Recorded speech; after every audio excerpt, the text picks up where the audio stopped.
ನಗರ ಭಾಗದಲ್ಲಿ ಅಕ್ರಮಕ್ಕೆ ಕಡಿವಾಣ ಹಾಕದಂತಹ ಅಧಿಕಾರಿಗಳು ಗ್ರಾಮೀಣ ಭಾಗದಲ್ಲಿ ಅದರಲ್ಲೂ ಮುಖ್ಯವಾಗಿ ಬಡವರ ಮನೆಯ ಮೇಲೆ ತಮ್ಮ ಅಧಿಕಾರವನ್ನು ಚಲಾಯಿಸುವಂಥದ್ದು, JCB ಮೂಲಕ ಮನೆಗಳನ್ನು ಹೊಡೆದಾಕುವಂಥದ್ದು, ಶೆಡ್ಗಳನ್ನು ಹೊಡೆದಾಕುವಂಥ ಬಹಳಷ್ಟು ಘಟನೆಗಳು ಆಗಾಗ್ಗೆ ನಡೀತಾ ಇದೆ. ಅದರಲ್ಲಿ ಮುಖ್ಯವಾಗಿ ಇವತ್ತು ಕೂಡ ಒಂದು ಘಟನೆಯನ್ನು ನಾವು ಹೇಳ್ತಾ ಹೋಗ್ತೀವಿ. ಏನು ಬಹಳಷ್ಟು ಗ್ರಾಮೀಣ ಕುಗ್ರಾಮ ಅಂತ ಹೇಳ್ಬೋದು. ಕುಂದಾಪುರ ವಿಧಾನಸಭಾ ಕ್ಷೇತ್ರದ ಹೆಗ್ಗುಜ್ಜೆಯಲ್ಲಿ ಬರುವಂಥ ನೀರ್ಜಡ್ಡು ಎಂಬ ಪ್ರದೇಶದಲ್ಲಿರುವಂತಹ ಒಂದು ಕೃಷಿ ಭೂಮಿಗೆ ತಾಗಿಕೊಂಡಿರುವಂತಹ ಒಂದು ಕುಮ್ಕಿ ಜಾಗ ಇದು. ಅಲ್ಲಿ ಒಂದು ಏನು ಬೆಳ್ಳೆನಾಯ್ಕ ಎಂಬ ವ್ಯಕ್ತಿ ಭಾಳಷ್ಟು ವರ್ಷಗಳಿಂದ 10-15 ವರ್ಷಗಳಿಂದ ಇಲ್ಲಿ ವಾಸ ಮಾಡ್ತಾ ಇರ್ತಾರೆ. ಯಾವುದೋ ಒಂದು ಪ್ರಾಕೃತಿಕ ವಿಕೋಪ ಅಂದರೆ ಮರಗಳು ಬಿದ್ದು ಆ ಮನೆ ಭಾಳಷ್ಟು ಡ್ಯಾಮೇಜ್ ಆಗಿರುತ್ತೆ. ಆನಂತರದಲ್ಲಿ ಅವರು ಮತ್ತೆ ಶಾಶ್ವತವಾಗಿ ಮನೆಗಳನ್ನು ಕಟ್ಟಿಕೊಳ್ಳುವಂಥ ಪ್ರಯತ್ನ ಮಾಡ್ತಾರೆ. ಆ ಸಂದರ್ಭದಲ್ಲಿ ಈಗ ಅವರ ಮನೆ ಮೇಲೆ JCB ಹರಿದಿರುವಂಥದ್ದು.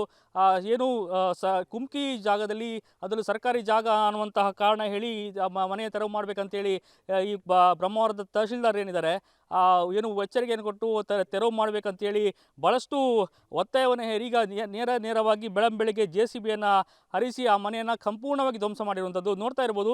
ಭಾಳಷ್ಟು ಒಂದು ಮನೆ ಬಹಳಷ್ಟು ಭಾಗಶಃ ಕಟ್ಟಿಕೊಂಡಿದ್ರು ಬೆಳ್ಳೆನಾಯ್ಕ ಅವರು. ಈಗ ಅವರಿಗೆ ಮನೆ ಇಲ್ಲದಂತ ಆಗಿರುವಂಥದ್ದು. ಒಂದು ಕಡೆಯಿಂದಾಗಿ ಇದು ರಾಜಕೀಯ ಹಿತಾಸಕ್ತಿ ಕೂಡ ಇಲ್ಲಿ ಹಿಂದೆ ಇರುವಂಥದ್ದು ಸ್ಪಷ್ಟವಾಗಿ ಕಾಣ್ತಾ ಇದೆ. ಯಾಕಂದರೆ ಆತ ಬೆಳ್ಳೆನಾಯ್ಕ ಏನಿದ್ದಾರೆ ಅವರು ಬಹಳಷ್ಟು BJP ಏನು ಪಕ್ಷದಲ್ಲಿ ಕೆಲಸವನ್ನು ಮಾಡಿಕೊಂಡಿದ್ದರು. ಹಿನ್ನೆಲೆಯಲ್ಲಿ ಒಂದಷ್ಟು ರಾಜಕೀಯ ಹಿತಾಸಕ್ತಿ ಅವರ ಮೇಲೆ ಪ್ರಭಾವ ಬೀರಿದಿರುವಂಥದ್ದು, ತಹಶೀಲ್ದಾರ್ ಮೇಲೆ ಪ್ರಭಾವ ಬೀರುವಂಥ ಕಾಣ್ತಾ ಇದೆ. ಸುಮಾರು 38,000 ಅರ್ಜಿಗಳು ಈ ಭಾಗದಲ್ಲಿ, ಸುಮಾರು ಹೆಬ್ರಿ, ಕುಂದಾಪುರ, ಬ್ರಹ್ಮಾವರ ಇರ್ಬೋದು, ಈ ಭಾಗದಲ್ಲಿ ಬಹಳಷ್ಟು ಸಾವಿರಾರು ಅರ್ಜಿಗಳು ಹಕ್ಕುಪತ್ರಕ್ಕಾಗಿ ಇನ್ನು ಪೆಂಡಿಂಗ್ ಇದೆ. ಆ ಎಲ್ಲ ಮನೆಗಳನ್ನು ಅವರು ಕೆಡವುತ್ತಾರಾ ಅಥವಾ ಆ ಮನೆಗಳ ಮೇಲೆ ಅಲ್ಲಿ ಅಕ್ರಮ ಇರುವಂತಹ ಎಲ್ಲ ಮನೆಗಳಿರ್ಬೋದು, ಕಟ್ಟಡಗಳ ಮೇಲೆ ಅವರು ಇದೇ ರೀತಿಯ ಅಧಿಕಾರವನ್ನು ಬಳಸ್ಕೊಳ್ತಾರಾ ಅನ್ನೋದೊಂದು ಪ್ರಶ್ನೆ ಒಂದು ಕಡೆ. ಆದರೆ ಇನ್ನು ನಗರ ಭಾಗದಲ್ಲಿ ಇಂತಹ ಭಾಳಷ್ಟು ಅಕ್ರಮ ಕಟ್ಟಡಗಳು, ಮನೆಗಳು ಭಾಳಷ್ಟು ಇರುವಂಥದ್ದು. ಅಲ್ಲಿ ಪ್ರಭಾವಕ್ಕೆ ಮಣಿದು ಅಲ್ಲಿ ಕೂಡ ಅವರು ಅಧಿಕಾರಿಗಳು ಸೈಲೆಂಟ್ ಆಗಿರುವಂಥದ್ದು. ಇದೆಲ್ಲ ನೋಡ್ತಾ ಇದ್ದರೆ ಇಲ್ಲಿ ಬಡವನ ಮೇಲೆ ಏನು ಬ್ರಹ್ಮಾಸ್ತ್ರ ಅಂದರೆ ಗುಬ್ಬಿ ಮೇಲೆ ಬ್ರಹ್ಮಾಸ್ತ್ರ ಅನ್ನೋ ರೀತಿಯಲ್ಲಿ ಅಧಿಕಾರಿಗಳ ವರ್ತನೆ ಕಾಣ್ತಾ ಇದೆ.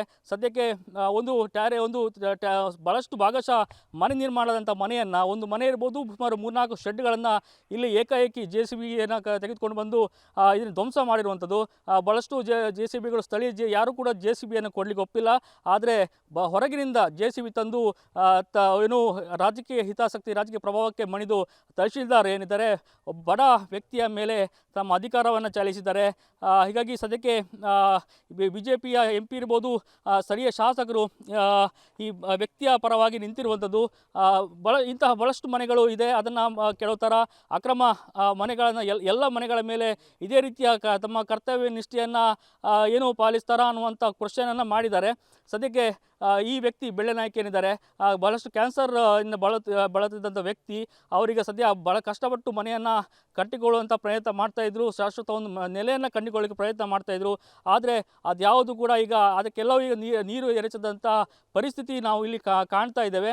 ಸದ್ಯ ನಮಗೆ ಒಂದು ಶಾಶ್ವತ ಪರಿಹಾರ ಕೊಡಬೇಕು, ನಮಗೆ ಹಣ ಕೊಟ್ಟು ಮನೆ ಕಟ್ಟಿಕೊಡೋ ಶಕ್ತಿ ನನಗಿಲ್ಲ.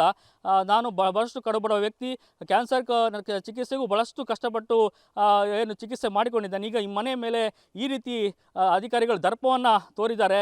ಆದಷ್ಟು ಬೇಗ ನನಗೆ ಒಂದು ಶಾಶ್ವತ ಪರಿಹಾರ ಕೊಡಬೇಕು, ಒಂದು ಮನೆಯನ್ನು ಕಟ್ಟಿಕೊಳ್ಳುವಂತಹ ಒಂದು ವ್ಯವಸ್ಥೆಯನ್ನು ಮಾಡಬೇಕು ಅನ್ನೋ ನಿಟ್ಟಿನಲ್ಲಿ ಬೆಳ್ಳೆನಾಯ್ಕ ನ್ಯೂಸ್ ಫಸ್ಟ್ ಮೂಲಕ ಮನವಿಯನ್ನು ಮಾಡಿಕೊಂಡಿದ್ದಾರೆ. Parikshit shade, news first Udupi.